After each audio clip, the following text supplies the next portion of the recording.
Ад-хок решенија би создале дополнителен притисок врз приватниот сектор, предупредуваат од Министерството за економија. Ова доаѓа по најавата на Сојузот на синдикати на Македонија за протести, со барање минималната плата да се зголеми на 600 евра, како и за паралелно зголемување на сите останати плати. Од економија потсетуваат дека минималната плата е веќе уредена со законска формула, според која во март се очекува нејзин раст од околу 1500 денари. Ние како Министерство го почитуваме трипартитното законско решение и сме против ад-хок зголемување на плати, без раст на продуктивноста. Особено што ад-хок решението ќе ги зголеми и платите во јавниот сектор, што дополнително ќе го оптерети приватниот сектор.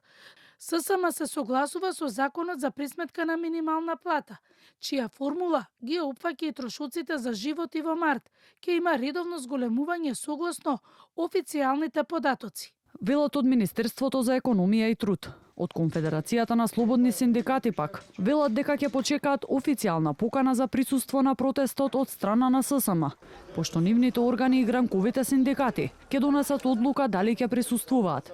Во меѓувреме велат дека продолжуваат преговорите за зголемување на платите во јавниот сектор. Кој не сака поголема плата? Ние зашто да биде 600, нека биде и поголема минимална плата. Еве во јавниот сектор веќе преговараме за покачување на платите на сите вработени во јавниот сектор. До нас се уште нема стигнато никаква покана. Да, слушнавме од медиумите јавно, но мислам дека е коректно да се испрати и покана до сите национални централи во државата. Според министерот за дигитална трансформација Стефан Андоновски, државата ќе прифати решение за зголемување на платите донесено преку соопфатен диалог, со цел да се избегнат еднострани одлуки и повторување на минатата пракса кога администрацијата останала без усогласување.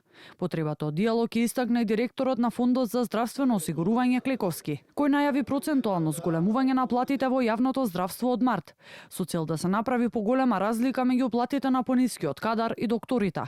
Инаку како што најави од ССМ, протестот ќе се одржи на 28 јануари, а доколку нема слух од надлежните, ќе следат дополнителни протести и блокади, но и генерален штрајк.